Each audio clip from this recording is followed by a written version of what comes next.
Hello and welcome back to the Arvo Flow Sports Hour. We are continuing our World Cup daily coverage, and it's Johnny Moore joining me on this occasion, our resident round ball expert here on the Flow, to talk all about the World Cup, how it's progressed so far, and how he sees the group stage progressing in the next few days. Johnny, it's great to be back with you. How are you? Yeah, very well, thanks, Ellis. Great to be back talking everything World Cup. And to all the listeners out there, really exciting times for me to watch the World Game, as you and I and everyone will call it. So, really intriguing sort of first round fixtures.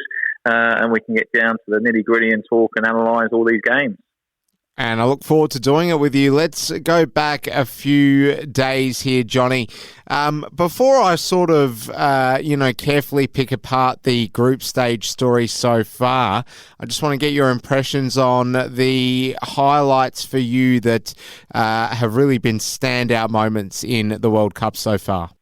Oh, look, for me, I mean, all the probably English fans out there, I'm not going to get carried away with the win. Look, the performance I thought was okay, but look, for that to get off to a good start and scoring goals freely there, getting 6 on the board, still conceding 2 isn't fantastic against, I would say, a weaker opponent in the Iranian national side. But look, for them, that's a good start and work positive from there.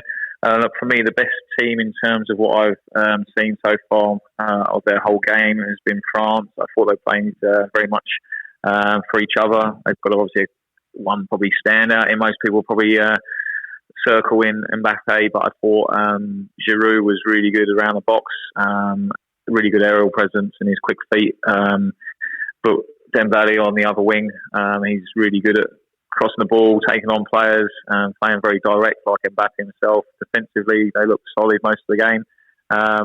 Once again, you could say it's not against one of the stronger opponents in Australia, but they gave them a little scare early on.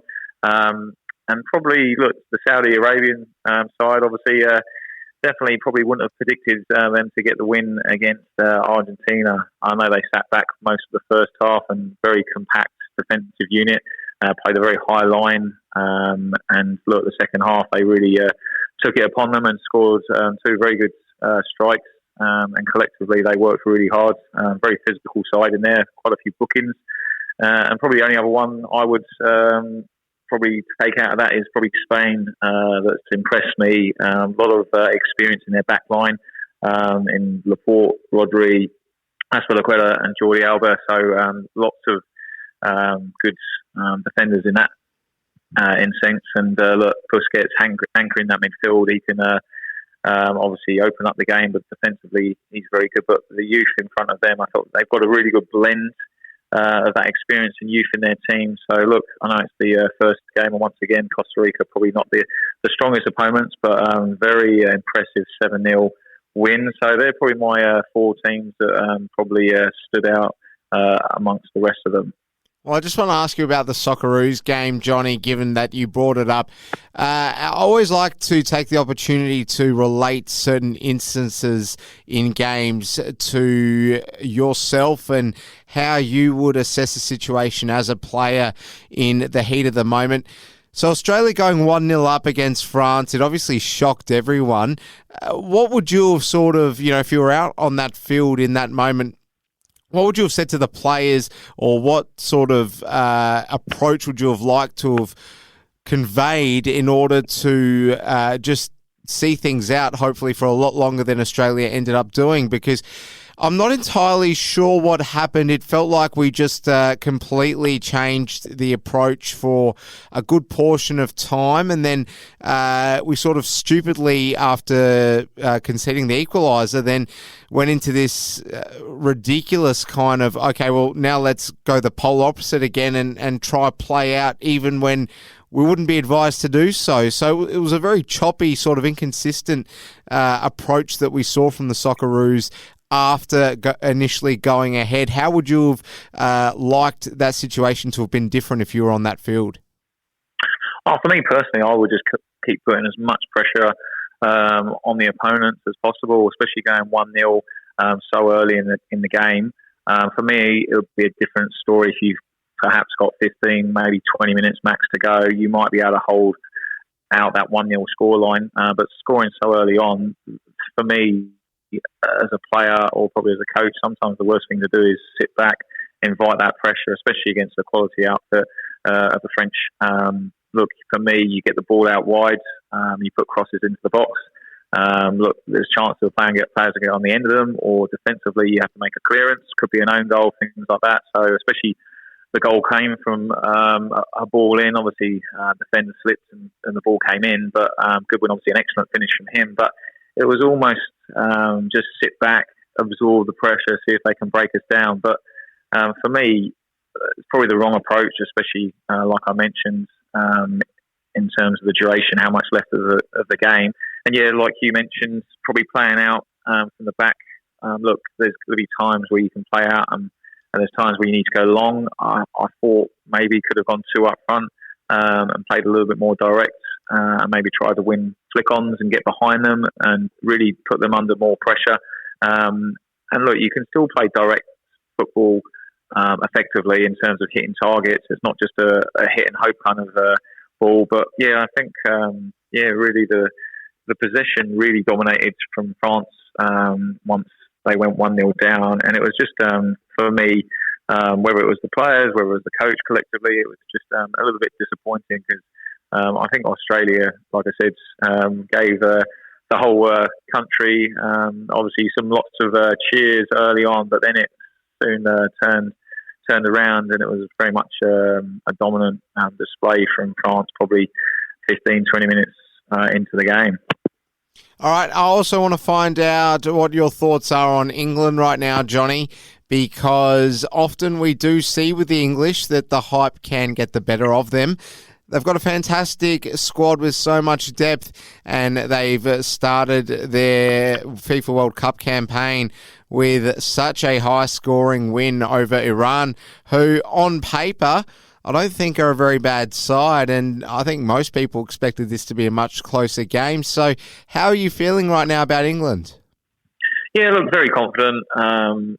Look, like most probably fans out there, when your team gets that first win, you're probably on a real high, and then you take it into the next match. For me, the next, obviously, 2 games coming up against the USA and Wales, especially being more of a derby against a sort of grudge match in the Welsh. I think those 2 will really give a good testament on where England sit in this tournament.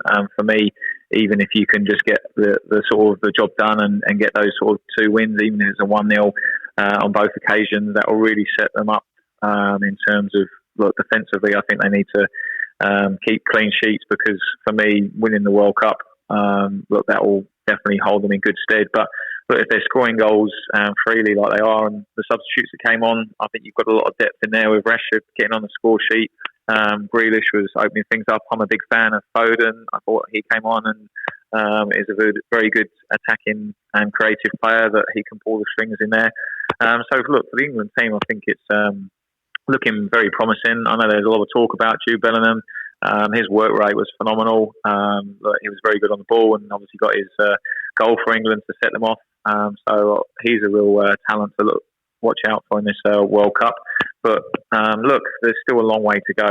I think it's too early to probably call them to win the World Cup. But there's obviously a few other teams we haven't seen yet in Brazil, who are obviously one of the favourites, if not the favourite. So look, very happy with the way we started, but yeah, still a lot more work to go. Now, Johnny, it's proving to be a very successful and hopeful World Cup for the Asian countries. We've seen already 2 spectacular results, one being obviously Saudi Arabia's historic win against Argentina, and Japan surprising Germany, the 2014 World Cup champions. So very, very, very pleasing results for the Asian nations so far, Johnny, if you take Australia out of the equation. Yeah, look, both of those 2 teams, fantastic results. I don't think most pundits would have tipped those, although I think Chris Sutton was getting behind the Blue Samurai, and obviously he thought they might probably edge it over Germany, which they obviously did. The Germans got quite a lot of experience in that side, so I thought they would probably at least get a draw, if not the win in that game. So yeah, look, they've gone very well. I wouldn't be surprised. Another one thrown in there we haven't seen yet is South Korea. I'm sure they definitely can possibly qualify from that group, whereas Uruguay and Portugal I'd probably put ahead of them in terms of favourites to qualify. So look, very much so, especially first round fixtures, anything's possible. But look, yeah, plenty of talent on show, I would say. Look, the work rate's phenomenal from these Asian teams, and if you get at the opposition early and you keep sort of putting pressure on them, there's no team that likes to be probably put under pressure. And yeah, look, getting the wins and getting the 3 points early is definitely goes one step closer from qualifying from their respective groups. Well, I'm glad you brought up South Korea. They're in action tonight at 11:30 South Australian time, midnight Victorian and New South Wales time, against Uruguay. They would be saying to themselves, South Korea, particularly having a world-class player amongst their ranks who you know very well in Son Heung-min, they'd be saying to themselves, well, wow, if Saudi Arabia can beat Argentina and if Japan can beat Germany, then we can definitely beat Uruguay. Yeah, most definitely, they're Ellis. They've got every chance of beating the Uruguayans in this first round fixture. I still think Uruguay were going favourites in this game. They've obviously got some experienced players and definitely a good forward line.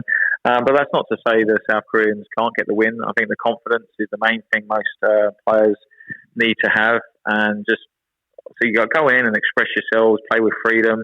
And not sit back. I think there's plenty of teams that I've seen at certain points just sitting back and absorbing, which there's going to be periods in the game where a team's going to be on top and you've got to sort of keep a compact defensive shape. But when you've got the opportunity to attack, I'd say attack quickly and try and get behind the opposition, because the games I've seen in the World Cup, defensively, there's definitely space behind to exploit and really get on the scoreboard early and build from that. Now, Johnny, expecting much from Cameroon? They're in action tonight as well in a game against Switzerland. The African nations, they can surprise on their day, but generally we don't see them advance too far out of the group stage. So what's your tip tonight, Switzerland or Cameroon? Look, I'm going to go for Switzerland. I think they've probably a little bit more organised. They've got obviously some quality players in both ranks, but I think Switzerland will probably get the job done. It might be a close game, and I definitely think that sort of other spot in that group is either going to be between Switzerland and Serbia. There's no disrespect to Cameroon, but I just don't think they're going to have that end class product to get the job done. But they can prove me wrong. All right, let's talk about some of the other big games coming up in the next 48 to 72 hours. We've got Portugal, Ghana. Now, this World Cup, well, one of the sort of brewing sort of side points or plots that's being spruiked constantly is that of Messi versus Ronaldo. Who can get further in the World Cup, or who can even go on and win it? Neither of them have won it, of course, before. Portugal hosting Ghana tonight. Do you reckon Ronaldo's side gets the win? Yeah, I think Portugal get the job done. I think they've got a lot of quality in their ranks to get the job done. And probably, I would say, advance from that group. I know there's been a lot of talk with Ronaldo and his departing ways of Manchester United, so I'm not sure if that's going to affect too much of the playing group, but I'm sure they'll get the job done with the talent on the field there. And I'm not actually sure either of those two players and their teams will actually make the final in Portugal and Argentina respectively, but who knows. Sometimes I actually like to see an underdog try and advance and get further through the competition. We'll see what happens. Brazil-Serbia will be a tasty one, that's for sure.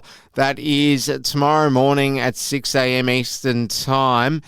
Brazil, they are a highly fancied side to go far in this World Cup, Johnny. So do you think that the pundits will be wrong at all?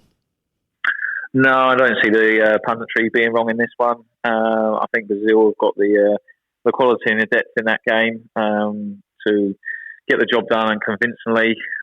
Look, everyone talks about the depth in their squad. I'm sure they can put out 3 different lineups and equally talented sort of ranks that can take the field.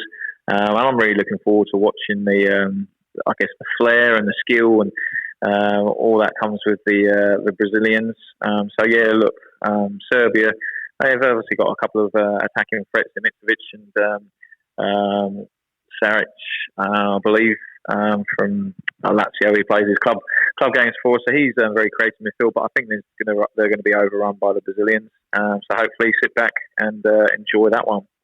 Wales-Iran playing tomorrow evening. You feel as though if one of these two sides doesn't win in this game, if both cancel each other out, then it's pretty much bust, Johnny, for both Wales and Iran. How do you see it? Yeah, look, as you mentioned, anything but a win for Iran, and they're pretty much eliminated from the group. Wales, on the other hand, look, a point's not a terrible result in that one as long as they don't lose. But look, if they keep the mindset of the second half, they played against the US. I think they can get the job done and get the 3 points because watching their first opening round, maybe they're a little bit nervous and stuff, but it was a game of 2 halves. The US dominated. And Wales tend to sit back, but they changed their sort of tactics after going 1-0 down at half time and put on my namesake in Moore but Kiefer Moore, and he sort of changed the dynamics, a lot more of the target man up front, and they obviously had quite a few chances to sort of level the game before the penalty. But yeah, look, a point's not a terrible result, but I expect Wales probably to get all 3 points in that one. But Johnny, if I'm calculating things in the most realistic way possible, if Wales draw tomorrow night, they're pretty much setting themselves up to have to beat England in the final game. Surely that's not a ideal scenario to be going into? No, not necessarily. Obviously, like you said, it's not a great scenario because you look at the other obviously fixture in that game, and you expect the US to beat Iran. So yeah, look, they realistically need all 3 points, like you've mentioned, because if you're looking ahead of the times and who's going to do what. So yeah, look, I think a draw might see them being eliminated, and that'll give the confidence to US. But that's not to say. I hope it doesn't happen. That's not to say England don't get all 3 points against the US. All right, Qatar, Senegal, can the hosts win their first game? It'll certainly be a more manageable task than Ecuador, who have some pretty handy players in their side. Senegal without Sadio Mane. Qatar will surely be eyeing this one off as a game that won't be the hardest fixture they ever play. No, not necessarily the hardest fixture, but I can't see them getting anything out of this game. I know probably Ecuador, I think, played them off the park for large periods of the game, and Qatar looked very vulnerable defensively and didn't have too much of an attacking threat. I was actually fairly surprised Senegal didn't get anything out of the game. I was a little bit disappointed with the Netherlands. They were probably poor in front of goal at times, Netherlands. I know they got the 3 points in the bag in that game, but Senegal impressed me in certain periods, and I expect Senegal to get the 3 points in that game and definitely put the pressure on who's going to finish probably and qualify from that group. There we have it. We'll keep kicking on here, Johnny. We've got some other big games coming up in the early hours of Saturday for Australian viewers. Netherlands, they take on Ecuador.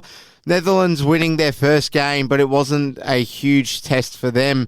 So this might be a close one as well. Yeah, most definitely. I actually think Ecuador have got every opportunity to get the win in this one. I think it might end up in a draw. I think the Netherlands are missing that sort of front lethal striker, which in previous World Cups with the likes of probably Bergkamp and Van Persie, and you're going back to Van Nistelrooy, you've got Hasselbank, and I'm sure there's plenty of others I could reel off the top of my head. They're probably missing that lethal weapon in front of goal, and they were wasteful with their chances. I know, like I said, they got the job done and scored 2 goals, but for me, look, Ecuador have got some a good sort of players, and probably someone that will definitely be unknown to the Netherlands, but they'll have to do their homework from that first game and improve if they're going to get all 3 points against a fairly decent outfit in Ecuador.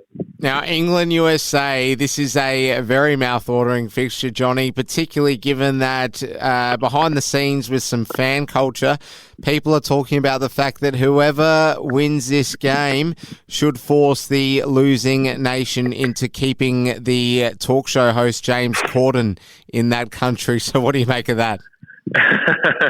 Oh, that's quite an interesting one. I hadn't heard that one, but that's pretty funny.